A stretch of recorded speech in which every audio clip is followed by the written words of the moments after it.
तो we have to, हमने practically दो चीजें देखी हमारे लिए, वो इम्पोर्टेंट थी।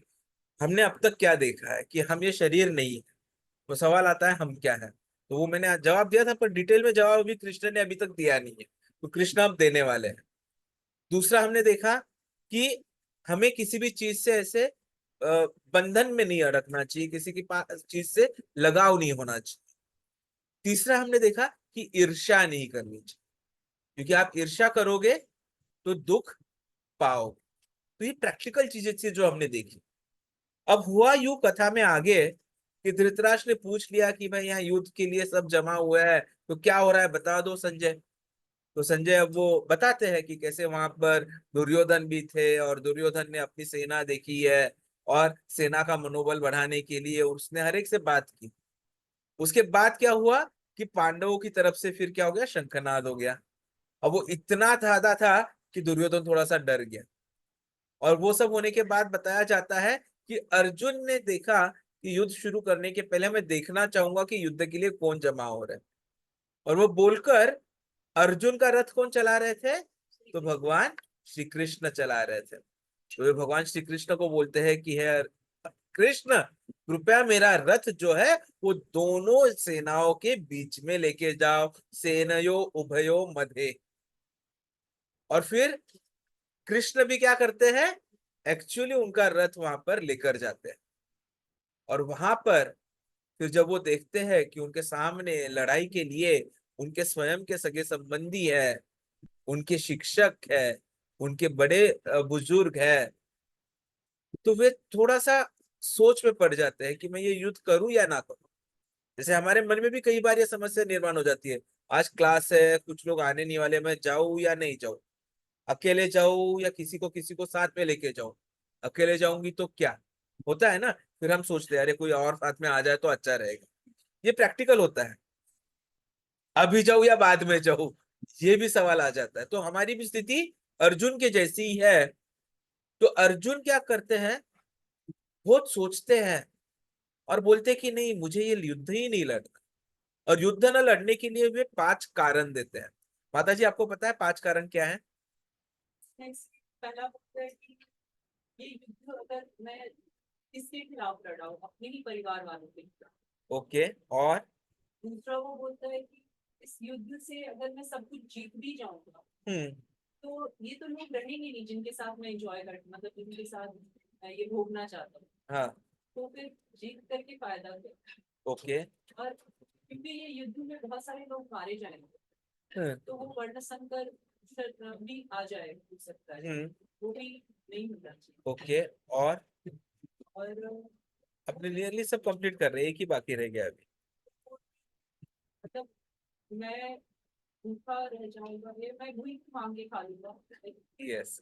देखिए सबसे पहले तो उनके मन में आ गया दया, कंपैशन। और भले ही वो इतने अच्छे क्या बोलते हैं सैनिक थे या युद्ध कला में निपुण थे, फिर भी उनके मन में दया आ गई कि अरे मैं क्यों लड़ाई क्यों करूं, ये सब मर जाएंगे, मैं इनको क्यों मारूं। तो इट वॉज प्योर कंपैशन जो उनके मन में आया कि मैंने इनको नहीं मारना चाहिए। दूसरा उन्होंने सोचा कि यदि मैं मार दूं, मैं जीत भी जाऊं, तो मुझे तो सुख मिलेगा, आई विल एंजॉय। पर मैं वो कैसे सुख पा सकता हूं जबकि मैंने अपने खुद के परिवारजनों को मार दिया है, तो मुझे वो सुख मिलकर भी नहीं मिलेगा, तो मैं एंजॉय नहीं कर पाऊंगा। तीसरा उनके मन में कारण आता है कि भाई मुझे इसका पाप लगेगा। यदि हम किसी को मारते हैं तो पाप होता है कि नहीं। तो यदि मैं इनको मारूंगा तो मुझे पाप मिलेगा, और उस पाप का कर्म फल जो है वो मुझे भुगतना पड़ेगा। चौथा वो बोलते हैं, जैसे माता जी ने बोला, कि पूरा जो डायनेस्टी है वो नष्ट हो जाएगा, क्योंकि यदि सब वॉरियर्स जो है, सैनिक है, वो मर जाएंगे, तो फिर जो बचे हुए बुजुर्ग रहेंगे, महिलाएं रहेगी, बच्चे रहेंगे, उन्हें कौन सुरक्षा प्रदान करेगा। और यदि उन्हें सुरक्षा प्रदान नहीं हुई तो क्या होगा कि जो भी हमारे संस्कार है, रीति रिवाज है, वो सब खत्म हो जाएंगे, अधार्मिकता बढ़ जाएगी, और इवन स्त्रियों के लिए समस्या निर्माण हो जाएगी। और फिर जो भी आगे तक की पीढ़ी आएगी उनमें संस्कार नहीं होंगे, और संस्कारहीन जो है वह आगे बढ़ते रहे। और पांचवा था कि वे निर्णय नहीं ले पा रहे, निर्णय क्षमता की कमी। और ये सब कारण यदि देखे जाए तो हमारे लिए भी है, ये पांचों कारण। वो बेसिकली उस वक्त बिल्डर में थे कि युद्ध करूं, नहीं करूं, क्यों करूं, क्योंकि मेरे सामने तो मेरे बुजुर्ग है, मैं अपने बुजुर्गों को कैसे मार सकता हूं। तो इट वॉज कंप्लीट डिसोरिएंटेशन। तो ऐसे उन्होंने कारण दिए थे, और ये कारण उनके चल रहे सेकंड अध्याय के स्टार्टिंग में भी। तो दूसरा अध्याय जब शुरू होता है, ये बहुत महत्वपूर्ण होता है। इस अध्याय का नाम ही क्या है? गीता सार। यदि आप देखेंगे कंटेंट्स ऑफ गीता समराइज, दूसरा अध्याय, दूसरा दूसरा अध्याय। पहले अध्याय हम 108 महत्वपूर्ण श्लोक कर रहे हैं ना अभी, इसलिए पहले अध्याय का पहला श्लोक महत्वपूर्ण था। अब सीधे दूसरे अध्याय के श्लोक शुरू हो जाते हैं। तो दूसरे अध्याय में जो 72 श्लोक आते हैं उनको बेसिकली 5 भागों में विभाजित किया जाता है। पहला भाग होता है श्लोका नंबर 1 से लेके 10 तक, जहां अर्जुन जो है ये अपना पांचवा कारण देते हैं और भगवान की शरणागति ले लेते हैं।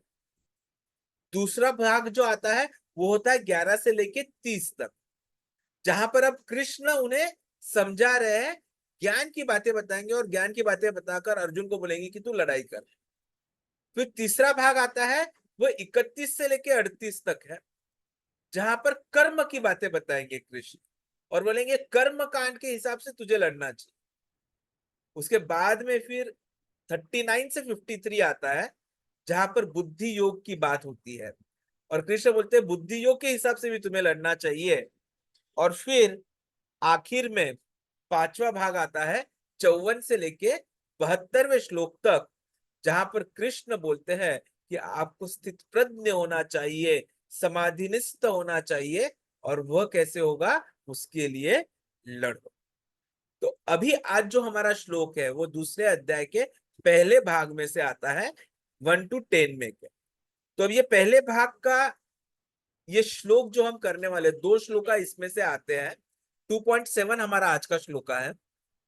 तो 2.7 और 2.9 ये दोनों श्लोक हमें दो चीजें बताते हैं कि हम ये समझे कि इस दुनिया में कोई भी प्रकार की सुरक्षा आपको नहीं मिल सकती, केवल और केवल भगवान ही आपको सुरक्षा प्रदान कर सकते हैं। इवन आपका मन, आपकी बुद्धि आपको किसी भी प्रकार की सुरक्षा नहीं दे सकती। और इसीलिए हमें आध्यात्मिक गुरु की तरफ समर्पित होना चाहिए। ये पहले भाग का निष्कर्ष होने वाला है। तो उसमें अपना ये श्लोका नंबर 7 जो आ रहा है, उस श्लोका नंबर 7 से लेकर 9 को एक साथ जनरली पढ़ाई की जाती है, क्योंकि यहाँ पर अर्जुन जो है अब क्या करने वाले हैं, कृष्ण को शरणागत होने वाले हैं, और कृष्ण जो है वो मित्र से गुरु में परिवर्तित होते हैं। श्लोका नंबर 7, 8 और 9 मिलकर आज का हमारा श्लोका महत्वपूर्ण होता है 7 नंबर का। अब देखा जाए तो ये 7 नंबर के श्लोक के आने के पहले अर्जुन को कृष्ण डांट लगाते हैं। श्लोका नंबर 2 और 3 में वहां अर्जुन को कृष्ण बोलते हैं तू अनार्य है, तू बहुत ही डरपोक है, और तू पुरुष ही नहीं। जब वो बोलते हैं ना कि मुझे लड़ना नहीं है, तो तब ऐसे बोल के उनको एकदम इंसल्ट करा देते हैं अर्जुन। और उसके बाद में अब ये अर्जुन फिर से बोल रहे, कारण दे रहे कि क्यों नहीं लड़ना है। पांचवा कारण जो है वो आ रहा है। तो यहाँ पर वो बताते हैं कि अब मैं पूरी तरह से कंफ्यूज हो गया हूँ, मुझे क्या करना चाहिए कुछ समझ में नहीं आ रहा है, और उसकी वजह से मुझे शायद ये वीकनेस फील हो रहा है। और फिर अगले श्लोक में कृष्ण को बताएंगे वो कि भाई मुझे लगता है कि केवल आप ही मेरा सहारा बन सकते हैं, कोई भी तरीके से मेरा दुख दूर जाएगा नहीं, ना कोई शास्त्र मुझे मदद करेंगे, ना कोई और व्यक्ति। और जीत कर भी, समृद्धि पाकर भी मेरे मन का दुख दूर नहीं होगा, और इसलिए मैं लड़ाई ही नहीं करूं। तो ऐसे ये 7 से 9 में आता है। उसमें से आज का हमारा जो श्लोका नंबर 7 है वो महत्वपूर्ण है, क्योंकि आज की हमारी परिस्थिति ये श्लोक बयान करता है। तो हम वो श्लोका अब पढ़ेंगे, तो सब लोग मेरे पीछे दोहराइएगा। अनुवाद जगत गुरु अभय चरणानंद भक्तिवेदांत स्वामी श्री प्रभुपाद जी के द्वारा। यस, आप हिंदी में पढ़ लीजिए, उसके बाद प्रभु जी को श्लोका पढ़ना है। नहीं नहीं, उसके बाद में। अपने अपनी गुरुवंता के कारण अपना कर्तव्य भूल गया, सारा जिंदगी ऐसी अवस्था में मैं आपसे पूछ रहा हूँ कि जो मेरे लिए श्रेष्ठ हो उसे निश्चित रूप से देखने शरणागत हूँ, कृपया मुझे उपदेश दो। हरि बोल। चलो प्रभु जी। कार्पण्य दोष बहुत स्वभाव। नहीं प्रभु।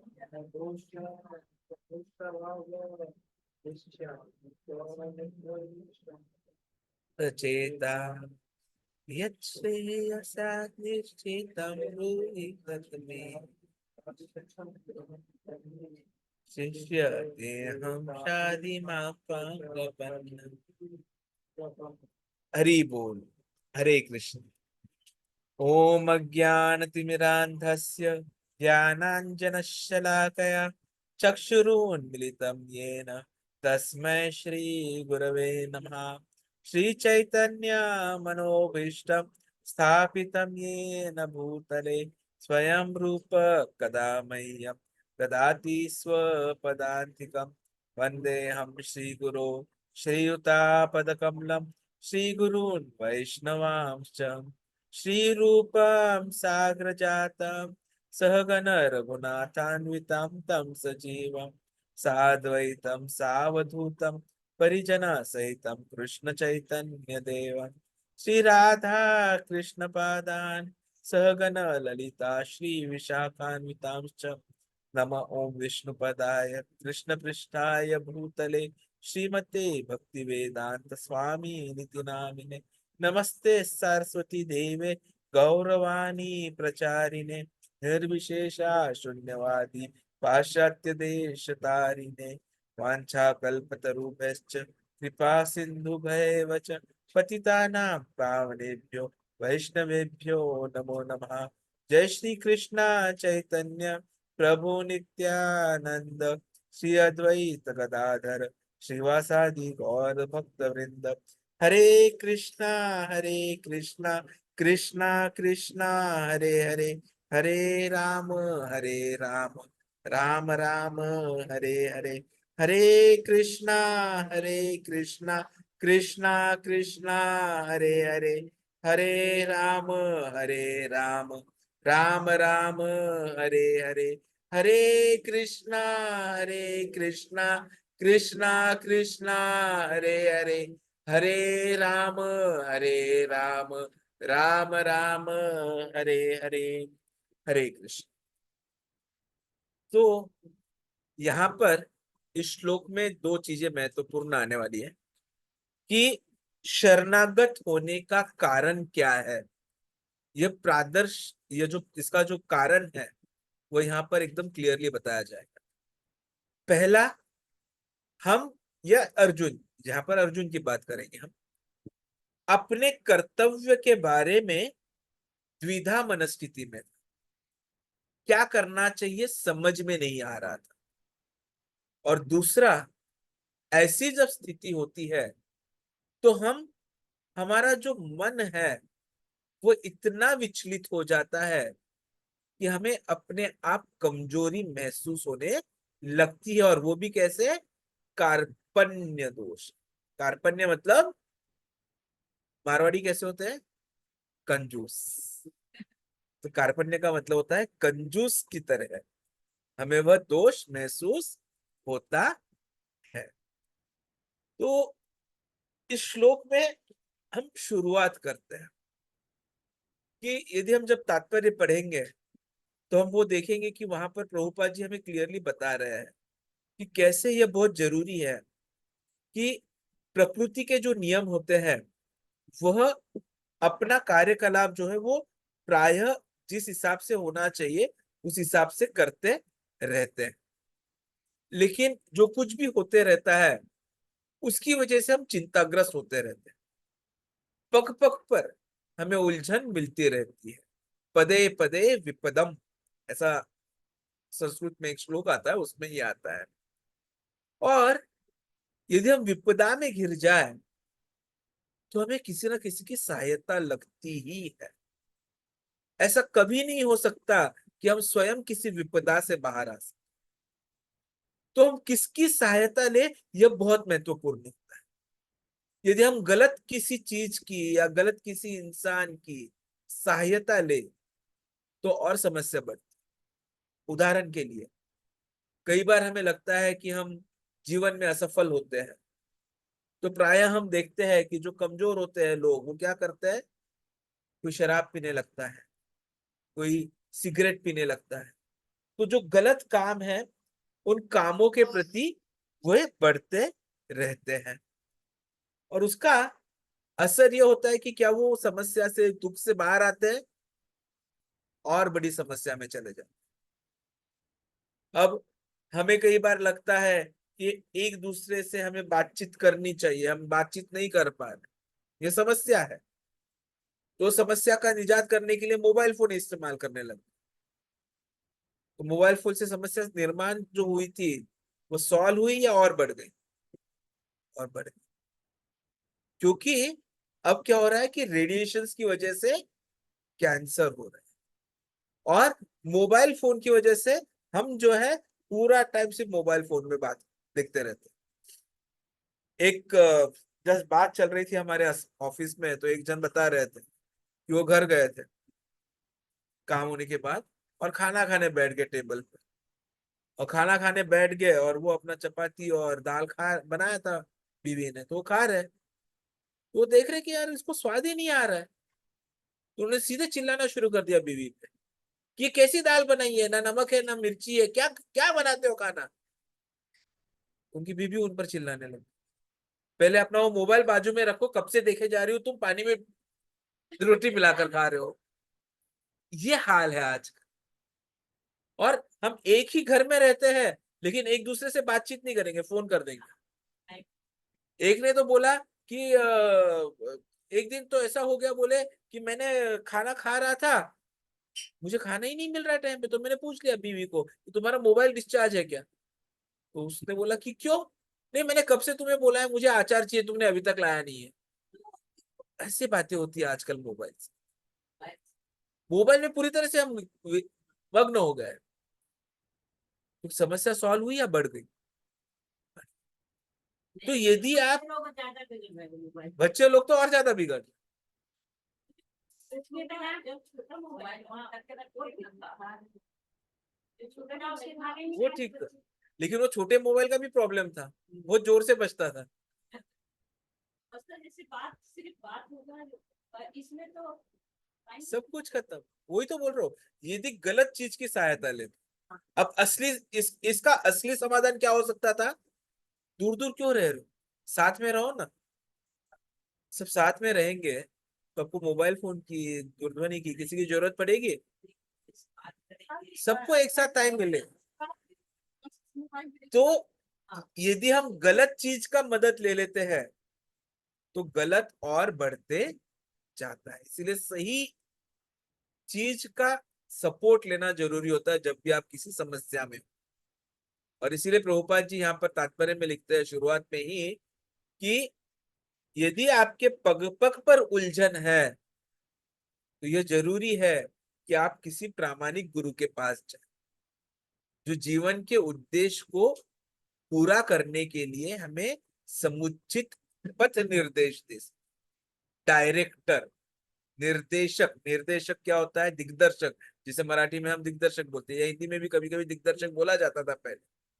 कि जो दिग दिग मतलब दिशा, जो दिशा को निर्देश दे कि कौन सी दिशा में जाना है, कौन से पथ पर हमें चलना है, ऐसे गुरु के पास जाना जरूरी। जैसे बचपन में यदि किसी लड़की को खाना बनाना सीखना है और वो पापा को बोले मुझे खाना बनाना सिखाओ, होगा क्या? कौन अच्छा खाना बनाना सिखा सकती है? Exactly exactly. तो आपको योग्य गुरु के पास जाना है। आपको क्रिकेट खेलने में आगे बढ़ना है बच्चों को, और वो किसी डांस टीचर के पास जाके बोले मुझे क्रिकेट सिखाओ, चलेगा? तो गुरु भी कैसे होने चाहिए? प्रामाणिक और उसमें पूरी तरह से निष्णात होने चाहिए। और इसीलिए जो वैदिक ग्रंथ है वो हमें जो है ये उपदेश देते हैं कि यदि जीवन की अनछाई अड़चनों से हमें मुक्ति पानी है तो हमें प्रामाणिक गुरु के पास जाना होगा, बोनाफाइड स्पिरिचुअल मास्टर इंग्लिश में प्रभुपाद जी बोलते हैं। क्योंकि ये जो उलझने होती है ना हमारे जीवन की, वो एक दावाग्नि, दावाग्नि मतलब जंगल में लगी हुई आग, उसकी तरह होती है कि जंगल में कोई आग लगाने के लिए नहीं जाता, वो अपने आप लग जाती है। सूखी पत्तियां होती है, बहुत सारी धूप आ जाती है और थोड़ी सी जलन होती है और फिर क्या होता है, पूरी तरह से आग भभक जाती है।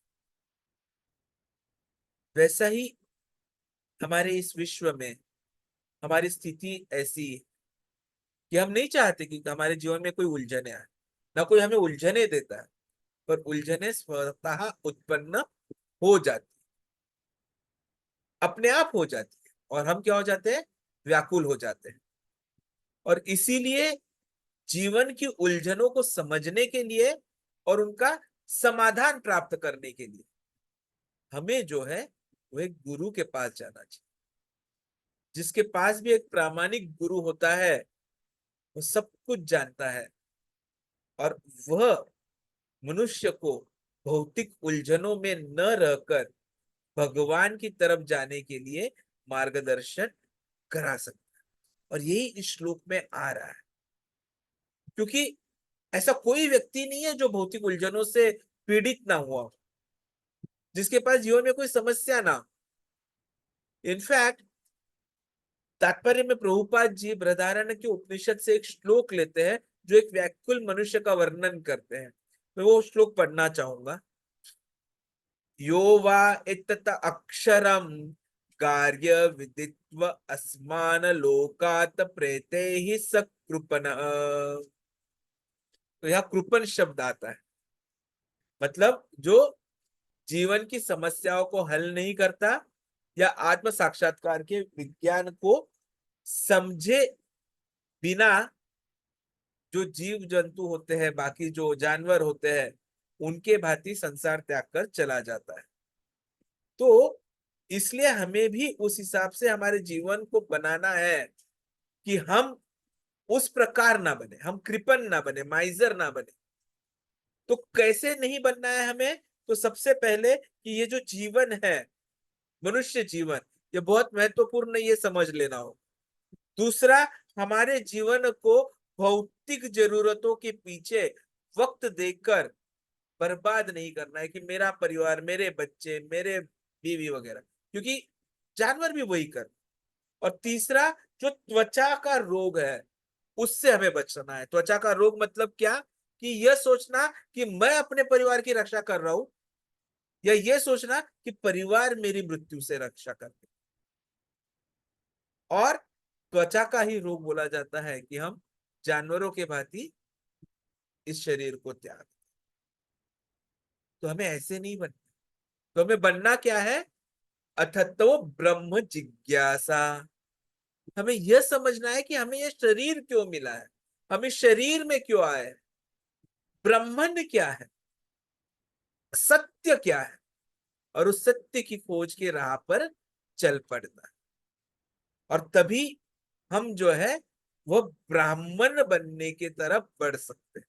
कोई जन्म से ब्राह्मण या क्षुद्र नहीं होता है।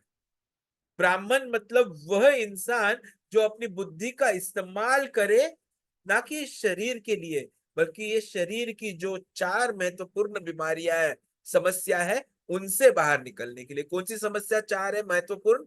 जन्म, मृत्यु, जरा, व्याधि। हर एक को ये समस्या भोगनी पड़ती। तो जो इस शरीर का इस्तेमाल इसके लिए कर सके, इन समस्याओं के परे जाने के लिए, वह ब्राह्मण कहलाए, जिसे ब्रह्म का ज्ञान प्राप्त हुआ। और इसीलिए जब समस्याएं आती है तो दो हमारे काम हम कर सकते हैं, या तो वहां से भाग जाए या डटे रहे। फ्लाइट और फाइट, जो मैंने व्हाट्सएप में बोला था। तो यहाँ पर अर्जुन के लिए फ्लाइट भी था, क्यों वो छोड़कर चले जा सकते हैं कि मैं अपने बड़ों की क्यों मांगू, या मेरी विजय होगी या नहीं ये तो निश्चित नहीं है, तो वहां से जा सकते थे। लेकिन उन्हें लड़ने के लिए भी अपॉर्चुनिटी थी कि मैं लड़ू, ये साबित करूं कि धर्म ही जीतेगा। मैं लड़ू क्योंकि ये मेरा कर्तव्य है। सो फ्लाइट एंड फाइट, हमारे पास भी ये ऑप्शंस होते हैं कि हमारे पास कोई समस्या आ जाए तो या तो हम डट कर उसका सामना करें या वहां से भाग जाए। कृष्ण हमें समझाने वाले हैं कि भागना नहीं, हमें क्या करना है, हर समस्या का सामना करना है, डट कर सामना करना है। इसीलिए यहाँ पर जब अर्जुन अब ये बदलाव अपने आप में लेकर आ रहे हैं कि वे अब सखा नहीं रह रहे हैं, अपना मित्रत्व का भाव छोड़ रहे हैं और कृष्ण के प्रति समर्पित हो रहे हैं। त्वाम प्रपन्नम शादी माम त्वम त्वाम प्रपन्नम, कि मैं अब आपका शिष्य बनना चाहता हूं, आप मुझे बताइए कि मैं इसमें से कैसे बाहर। जो गलत इसका तात्पर्य निकालते हैं वो सोचते हैं कि नहीं, कृष्ण को समर्पित होने की जरूरत नहीं है, हम जो अनजान जो कृष्ण होते हैं उनको ही बारे में सोचे, तो वो मूर्खता है, बहुत बड़ी मूर्खता। और कृष्ण आगे बताने वाले हैं कि ये कैसे मूर्खता है। तो इस श्लोक से हमें यह समझना जरूरी है कि सही प्रकार क्या है, कि हम देहात्म बुद्धि से बाहर निकल जाए, इस कृपणता से बाहर निकले। ये ना सोचे कि हम परिवार को बचाएंगे या परिवार हमें बचाएगा, क्योंकि असली बचाव जो है वो केवल और केवल कृष्ण कर सकते हैं। इसलिए देखिए, अर्जुन ने किसी और को शरणागत नहीं हुए वहां पर, वहां उनके बड़े भाई भी थे, इतने सारे बड़े बड़े योद्धा थे, सामने उनके गुरुजन थे, भीष्म पितामह थे, लेकिन वे किसे समर्पित हुए, कृष्ण को समर्पित, क्योंकि वे जान चुके थे कि अब ऐसी मैं समस्या में फंस चुका हूं कि यहां से मुझे केवल और केवल कृष्ण ही बाहर निकाल सकते हैं।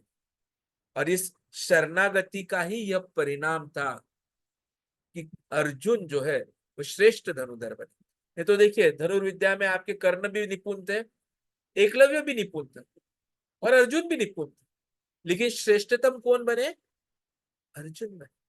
एकलव्य क्यों नहीं बने, कर्ण क्यों नहीं बने? तो इन तीनों में एक चीज जो अर्जुन को अलग करती है वो यह थी कि अर्जुन ने कृष्ण को समर्पण कर दिया। तो यदि हमें हमारे किसी भी कार्य में निष्णात होना है तो यह जरूरी है कि हम जो है भगवान कृष्ण को समर्पित।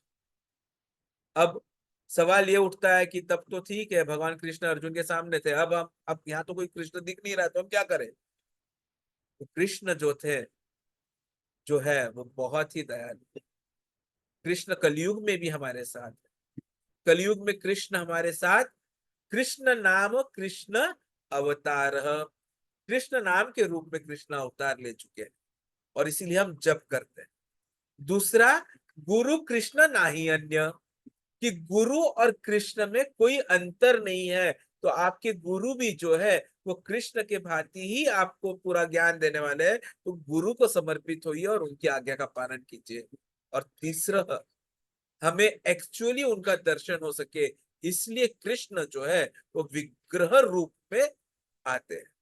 तो मंदिर में जो हम विग्रह देखते हैं भगवान के, तो वो विग्रह और कृष्ण दोनों में कोई फर्क नहीं है, वे कोई मूर्तियां नहीं है, वे स्वयं कृष्ण है।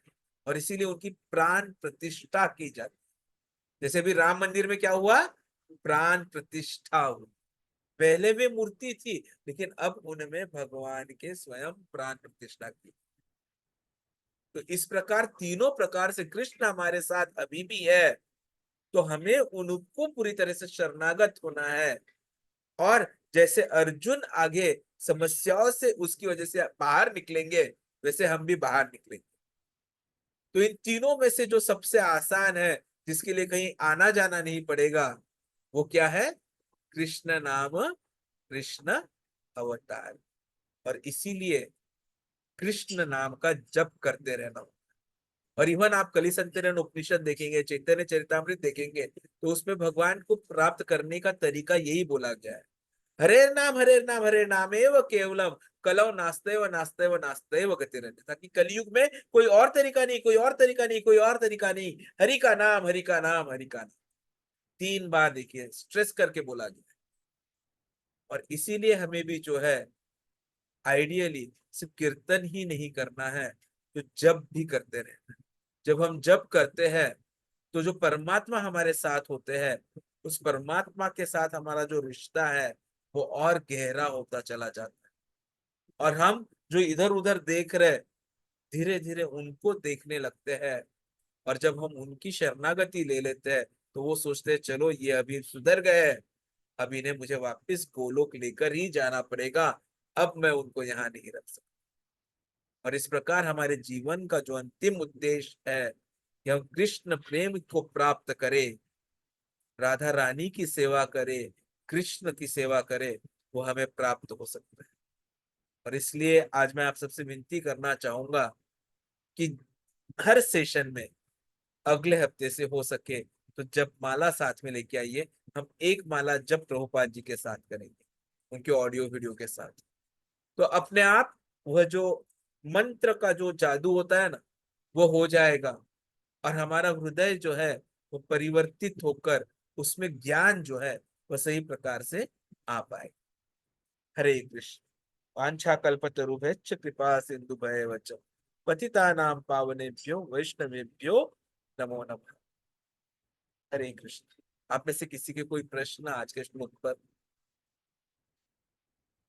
कोई प्रश्न हो तो आप पूछ सकते हैं।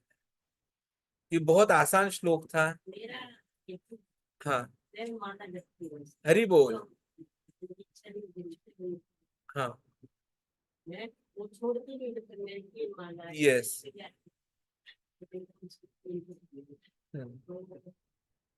वो बीच में छोड़ती नहीं होती है। कभी छोड़ना भी नहीं चाहिए। कैसा भूल भी नहीं यस। इसमें क्या कुछ चीज है, लेकिन वो अलग ही ख्याल आके देते हैं बीच में। तो देखेंगे नहीं कहीं, तो हाँ कुछ अलग ही चीज है। देखिए, हमारे ऊपर माया का प्रभाव होता है, और माया नहीं चाहती कि हम उनके प्रभाव से बाहर निकले।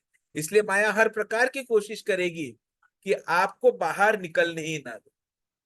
कार्पण्य दोष अपहुत स्वभाव पृच्छामि त्वां धर्म सम्मूढ़ चेता यच्छ्रेयस्यात् निश्चितं ब्रूहि तत्मे शिष्यते अहम शाधि मां त्वपन्नम। की तरफ बढ़ता है, और माया नहीं चाहेगी कि आपका मन शुद्ध हो। ठीक है, इसलिए माया आपको कोशिश करेगी कि आप अचानक से यहाँ से अमेरिका भी पहुंच जाओगे, कभी कभी, कभी कभी बचपन में पहुंच जाओगे, कभी कभी कोई लड़ाई हुई थी वो याद कर लोगे, इधर उधर घूमेगा। मन जो है वो विचलित है। वो चीज नहीं आती मेरे में, लेकिन अलग ही चीज। और मैं पूरा अपना जो जितना मेरा काम है वो करने के पहले मैं कर लेती कि किसी को ऐसे चीज का ऐसा नहीं पड़े कि मुझे ये चाहिए वो चाहिए, और कोई बीच में मुझे ये डिस्टर्ब नहीं करते, बच्चे भी नहीं। लेकिन मैं मेरे खुद का बता रही हूँ कि मुझे वो माला करते समय अलग अलग कुछ नहीं, आप ही को नहीं, ये हर एक के साथ होता है। और ये इसके परे कब जाते हैं हम, जब हम हमारे जो इंद्रिया है ना उनको कंसंट्रेट करें। जैसे मैंने थोड़ी देर पहले जब बताया था कि आपके हाथ में मनी हो, मनी पे ही जब क्यों करना है, माला पे ही जब क्यों करना है। इमीडिएटली क्या होता है, आपका ये जो त्वचा होता है वो उसके संपर्क में आ जाता है कि अब इसका आप और कोई इस्तेमाल नहीं कर पाओगे इस इंद्रिय का। कान, इधर उधर की आवाजें आएगी, आप भूल जाओगे सब कुछ। इसलिए आपको जप करते हुए ऐसा जप करना है कि वो मंत्र आपको खुद को सुनाई दे। ऐसा नहीं कि दूसरे रूम में सुनाई दे, अपने आप को सुनाई दे।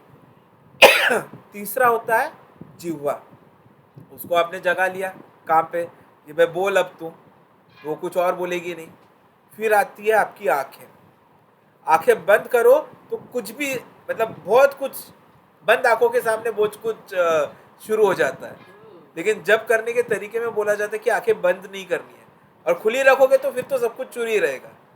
तो आंखों को क्या करना होता है, आपको आपके आंखों से आपके नाक को देखना होता है।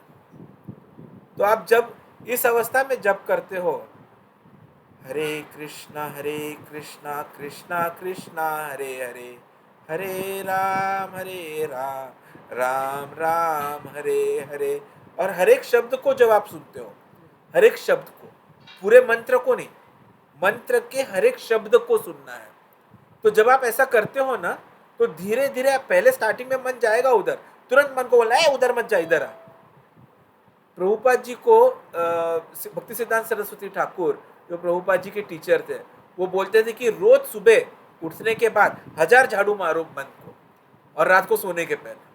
जब अपने मन को ऐसे झाड़ू से मारोगे ना, तब वो सही रास्ते पे आएगा, नहीं तो ऐसे इधर उधर घूमते रहेगा। तो उसको सही रास्ते पर, जैसे ही वो दूर चला जाए, ए इधर आ, उधर नहीं जाना है। और इसलिए ये पोजीशन भी सही होनी चाहिए, वातावरण भी सही होना चाहिए। और जब आप भक्तों के साथ जप करते हो, जहां आप देखते हो कि अगर बाकी लोग भी जप ही कर रहे, और तो कोई कुछ है नहीं, तो आप फिर जप ही करोगे। तो ये प्रैक्टिकल चीज है, ये अब हम सीखेंगे धीरे धीरे। 1-2 साल में ये, दूसरे साल तक आ जाएगा ये हमें, कि कैसे करना है, जीवन में कैसे परिवर्तन लाना है।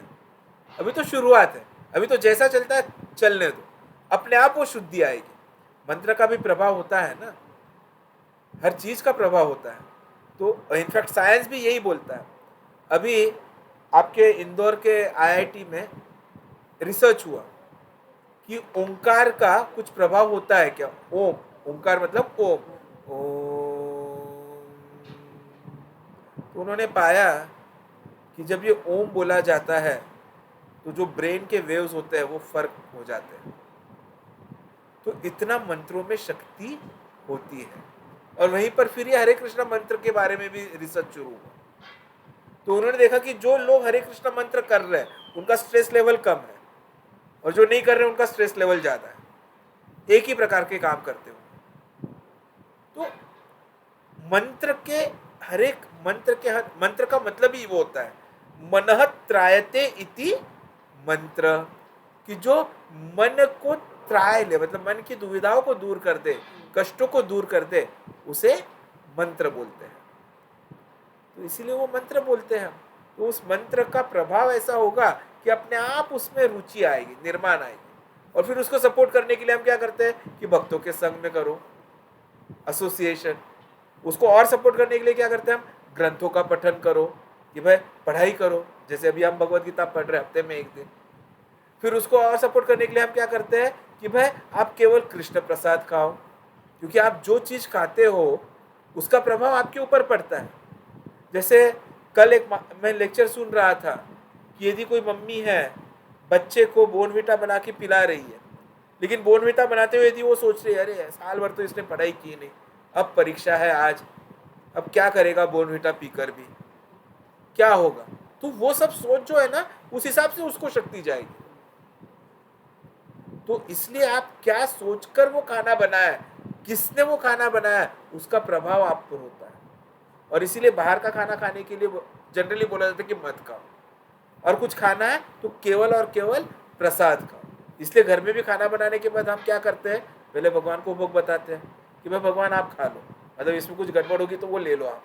और भगवान देखिए कितने दयालु है, ले लेते हैं, खा लेते हैं, और फिर खुद खा लेने के बाद सोचते हैं अरे यार ये क्या खाएगा फिर, इसलिए वापस हमको दे देते हैं। और आप ये प्रैक्टिकल करके देख सकते हो, घर में आप कोई भी पदार्थ बना लीजिए, 2 हिस्सों में बांट लीजिए, ठीक है, एक हिस्से का आप भोग बता दीजिए, और फिर जो भोग बता के आएगा वो वापस इसमें मिक्स कर दीजिए, और फिर ये दोनों हिस्से जो है ना टेस्ट करके देखिए, आपको उसके टेस्ट में फर्क महसूस होगा। और उसके बाद आप डिसाइड कीजिए कि नहीं मुझे तो भोग ही बताना है। फिर माता जी के पास आना कि माता जी भोग कैसे बताना है सिखाओ हमें। पहले तो आपसे वैसे मन से बता दो, फिर प्रॉपर तरीका सिखा देंगे माता जी आपको। तो that is why you need to be very, क्या बोलते हैं, आपको अपने आप पर विश्वास रखना जरूरी है। जब आप विश्वास रखोगे और इस प्रकार से आप ये करोगे, तो आपका जो है मंत्र पे ध्यान रहेगा, और आप जप से बहुत फायदा महसूस करोगे। तो अभी आपके पास टाइम होता है, इसलिए आप आज से हरे कृष्णा मंत्र बोलना शुरू कर दो, एक माला। मैं सिर्फ एक ही माला बोलूँगा, मैं हरे को सिर्फ एक ही माला करने का बोलता हूँ। और वो भी हम क्या करेंगे ना, सिर्फ यहाँ आकर एक बार करेंगे शनिवार को, ठीक है? और उसमें फर्क पड़ा तो आप घर जाके शुरू कर लेना, हाँ, नहीं घर पे भी करेंगे। ठीक है? भगवान का काम है, कोई मैंने ये नहीं बस करता। ओके, मेरे आज के सब काम निपटा के मैं बैठती हूँ। यस, चलेगा। और कोई प्रश्न आज के श्लोक पे? बस, और कुछ नहीं। ये अब हम लोग नहीं करेंगे। माता जी आप पहली बार आए, आप तो कुछ प्रश्न पूछिए, आप तो ब्रजवासी है। देखेंगे बरसाना में आप जाओगे तो हर कोई क्या करते करते रहता है, राधे राधे राधे राधे। जैसे मैंने पिछले हफ्ते या उसके पिछले हफ्ते आपको ये बताया था कि नींद में सोते हुए भी हाँ, राधे राधे, वे राधा रानी को पुकारते रहते हैं, पुकारते आर्तता से उनको पुकारना है हमें भगवान को, तब वो हमारी सहायता करने के लिए आएंगे। और ये जो हरे कृष्णा मंत्र जो मैं बोल रहा था, आप आए तब, उसका मतलब ही होता है कि हे राधा रानी, हे कृष्ण, आइए मुझे बचाइए, जल्दी आइए।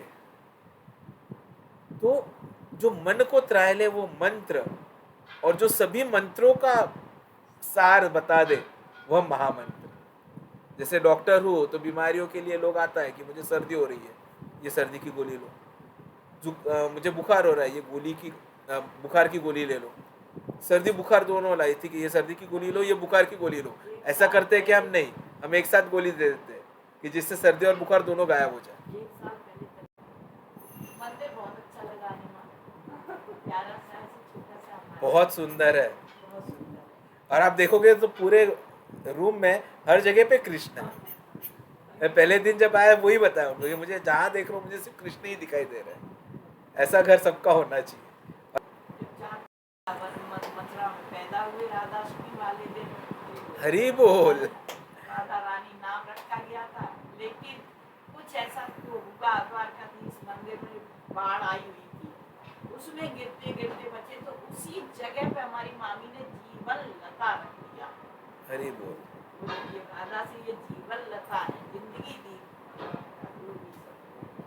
बस उन्हीं भगवान को समर्पित रहना जरूरी है। हाँ। जो आज के श्लोक में हमें भगवान, इस श्लोक में हमने सुना कि हर प्रकार से भगवान को समर्पित हो जाइए। और जब आप भगवान को समर्पित हो जाएंगे, और यहाँ भी माता जी भी बता रही है कि कैसे वो समर्पित हुई है, तो भगवान भी जो है ना, आप जितना उनको समर्पित होते हो उतना भगवान आपकी तरफ आते की जैसे माता जी ने बताया, मन नहीं हटता है, आपका मन हट जाएगा, जो चिंतन कर रहे वो ध्यान से, ये पक्की बात है, हमने ये देखा है।